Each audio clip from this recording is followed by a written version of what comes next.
Good morning. Today is Monday, June 27, 2022, and I am Kenny Polcari, your host of the party. And here's everything you need to know because it is the start of a new week after what was a very exciting week. So stocks rallied as some consider now the State of the Union. Is it as bad as they thought, or is it a little bit better? JP Morgan's Marko Kolanovic predicts we're going to get a 7% gain this week.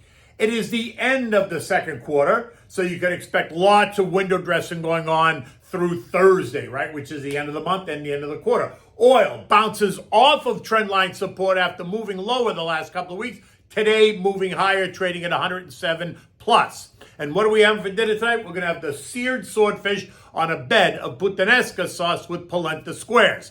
Okay, stocks ended Friday strong. Commodities were weaker, treasury prices rose, sending yields down, oil is up, and life is all good. The bulls finally having their day in the sun as the bears went into hiding to regroup. The Dow, which was the underperformer on Friday, added only 825 points or 2.6%.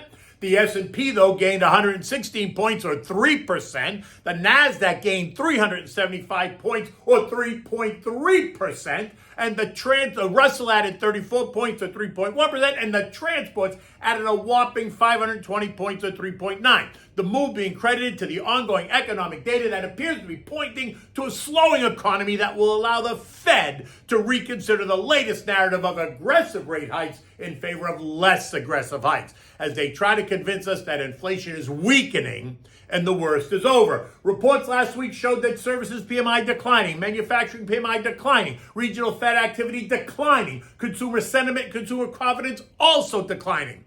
None of this, though, would be considered bullish if rates were stable and inflation was sub 2%.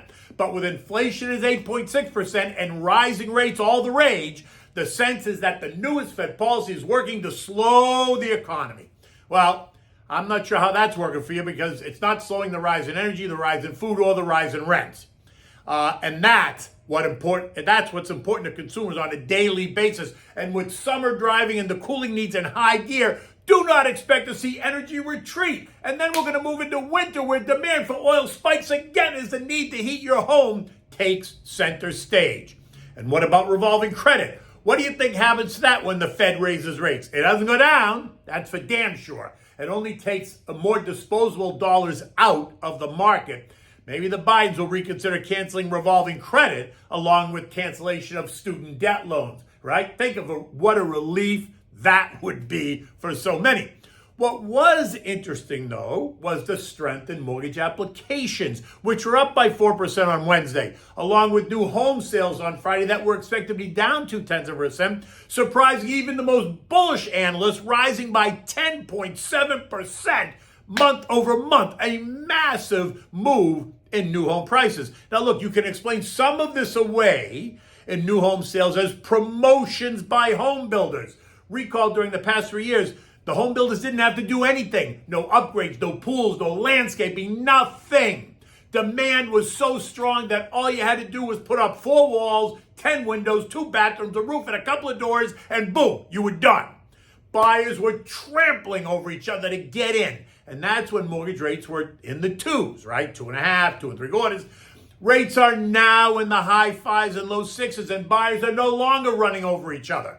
So the builders are changing the opportunity. Now, when you go into one of these new neighborhoods, you get all this fancy landscaping thrown in, you get upgrades in every room, you get suddenly better appliances, more choices of finishes, and in Florida and other warm states, you can even negotiate a pool at a discounted price. All this to help keep demand strong for new housing. Because what we saw in existing housing told a very different story, right? Existing home sales were down 3.4% month over month as buyers are pushing back on higher prices for older homes that need to be remodeled and renovated. And we're seeing this in the daily Realtor.com emails that you might be getting. Look, I signed up because it's a good way to keep your finger on the pulse. I'm starting to see emails suggesting that prices are coming down, that they are being discounted versus where they were. A quick look at properties in New York revealed weakening prices versus what they have been. as both buyers and sellers need to reconsider what higher mortgage rates coupled with high real estate taxes have done to affordability. And with rates expected to continue to go higher, we can expect more pressure on housing, which in the end wouldn't be a complete negative, by the way, unless you're just trying to buy the house and flip the house, in the next month. Just because you bought it, you can turn around and flip it the way you could have done 2 years ago. Not so fast today. Every one of the 11 S&P sectors was up. 6 of them, industrials, tech, financials, consumer discretionary, communications, and basic materials, which all happen to be the weakest sectors on the year, were all up more than 3%. While the other 5, utilities, consumer staples, energy, healthcare, and real estate, were all up better than 1.8 to 2%. Note they have also been the better performers year to date, so that makes some sense, right? The underperformers are going to have a more visceral reaction. In addition, we saw strength or short-term opportunity in sectors that have gotten absolutely clobbered this year. Retail, the XRT up 3.7%. Airlines, jets up 4.2%. Housing, XHB up 2.8%. Disruptive tech, known as ARC, up 4.7%. The growth, SPYG, up 3.5%. Semis, the SOXX, up 4.4%. Artificial intelligence, bots, up 3.3%. And the triple levered direction S&P long, the SPXL, gained a full 9%. While the opposite, the triple leverage short, lost the same 9%. The ETFs that get you short the broader markets, DOG, PSQ, and SH, also gave back 2.5% to 3%, but remain higher by 11%, 26%, and 17% respectively. Weakening commodity prices also helped the move. The BCOM, which is the Bloomberg Commodity Index, has fallen 12% since early June, but still remains 20% higher on the year. This as investors and markets are growing increasingly nervous about growth prospects and higher interest rates here and around the world. This has sparked the second week of a decline in prices. And if the nervousness continues, we could see commodity prices fall further, and that will serve to support the latest narrative that the economy is weakening. All this happened even as JJ told Congress that he would be reluctant to shift from raising rates to cutting rates until he saw clear evidence that inflation was coming down in a convincing fashion before he would declare any kind of victory. The action is suggesting that JJ will see convincing or weakening inflationary data, and that would be a relief, right? We're not so sure that's happening yet, but that's what they want you to believe. Now, speaking of inflation, the eco data this week includes a bunch of stats. Today, we're going to get durable goods expected to be up 0.2%. Ex-transport's up 0.3%. Pending home sales expected to show a decline of 3.9%. Dallas Fed survey of negative 6.5. Later in the week, we're going to get the Richmond Fed survey of negative 5. Final revision of first quarter GDP, negative 1.5%. Personal income, personal spending of an increase of 0.5% and 0.4%. But the one data point that will be the most important this week will be the May PCE core deflator, the Fed's favored read on inflation, and that is expected to show a gain of 0.7 month over month and 6.4% year over year, both stronger than the April read. Now, what they'll do is tell you, if the report is stronger, they'll tell you immediately that it's a lagging indicator, so don't pay any attention to it. The June report, which is due out late July, will absolutely show a decline. I mean, you can't make this up. Who would even believe you, right? So expect the PCE to be the one to watch this week. This morning, we're seeing U.S. futures rally. Dow futures are up 110. The S&Ps are up 20. The Nasdaq up 80. The Russell's up 8. All at 6 o'clock this morning. The story very much the same.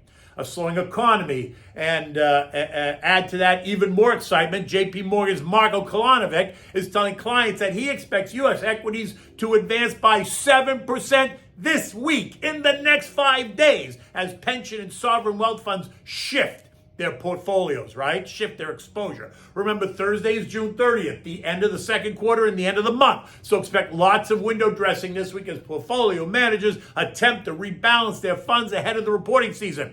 Recall that in early June, JP Morgan CEO Jamie Dimon warned of the coming hurricane in stocks, while Kolanovic told him he was out of his mind.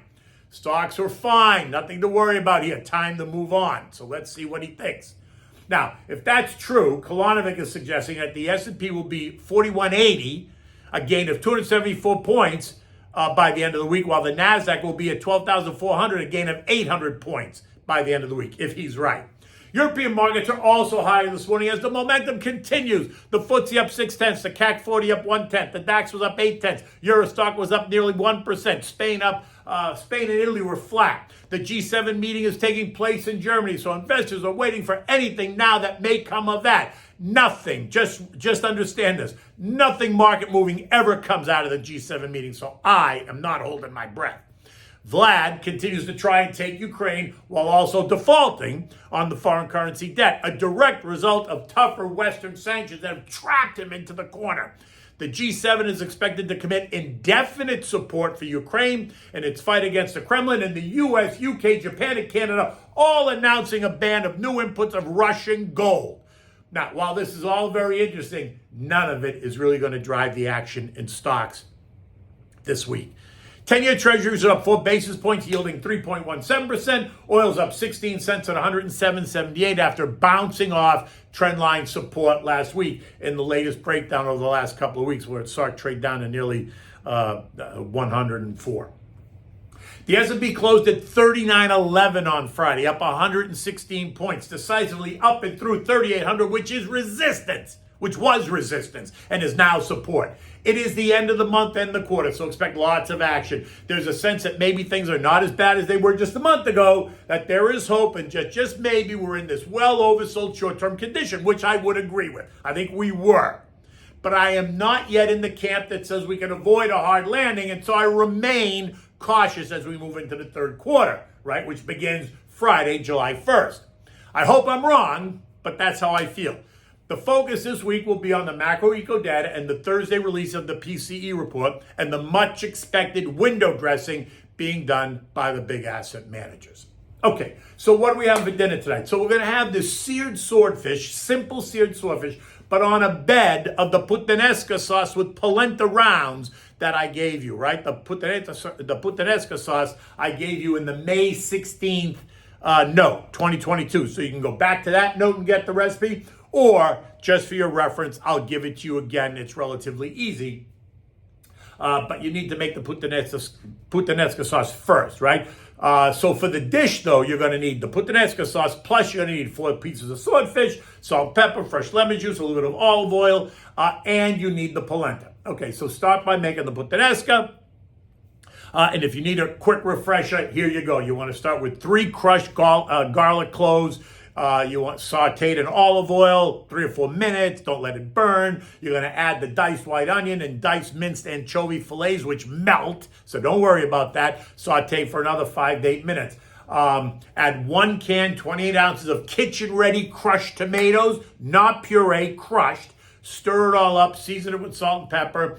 Add about 1/4 can of water. Bring it up to a boil, and then turn it down to simmer. Let it simmer for 10 minutes or so. Next, you want to add capers, oregano, chopped Italian parsley, and rough chopped pitted Kalamata olives or pitted black olives, whichever you prefer, but don't mix the two. I like the Kalamata, but you do what you want. Be careful on the salt because you don't need that much salt between the anchovies and the capers, right? If you want more of a bite, you can add red pepper flakes at this point. You want to cover and just let it simmer. That's done. Now, season the swordfish, which is very simple. Salt and pepper, squeeze of fresh lemon juice, and a splash of olive oil. Turn it over, make sure the fish is coated in all that juice just so it's all nicey nice. Let it sit and marinate for 15 or 20 minutes. Now, for the polenta rounds, you can make the polenta from scratch if you want. But for ease of prep, just go to your local Italian market. You can buy it pre-made. You can even buy it at Whole Foods. You can buy it pre-made. It comes in a roll. Just cut it open, cut it into rounds, and then you're going to fry them in a bit of butter just to get them like toasty on both sides. Fry them one side, fry them on the other side, just to get them a little bit toasty. Then take them off. When ready, you can light your grill. Get it really nice and hot. Now, using one of those fish grill pans, place the swordfish in the grill pan and then place that pan on the hot grill. Right? Turn the heat up really high. Let it sear. Depending on the thickness, you want to cook the swordfish for 3 minutes and then flip it and cook it for another 3 minutes. Now, if you're a really thick piece of swordfish, you got to cook it for a little bit longer. You have to decide, right? When you're complete, when you've cooked the swordfish, you want to dress the plate with a ladle of the Puttanesca sauce. Put that on the bottom. Now put the swordfish right on top in the center of the plate, and then place 2 rounds of the polenta on either side of the fish. You can also serve this with some steamed broccolini, if you like. But to be clear, the dish carries itself as presented. All you have to do is enjoy your favorite white wine. And you know me, it's always the Pinot Grigio Santa Margherita, which is the fan favorite. In any event, I had this for dinner last night, and it was delicious. Easy to make, delicious. It looks great on the plate. And anyone you have over for dinner will be very impressed. Look, the day has just started. It's going to be 90 degrees here in South Florida. Another gorgeous sunny day. Until tomorrow, take good care.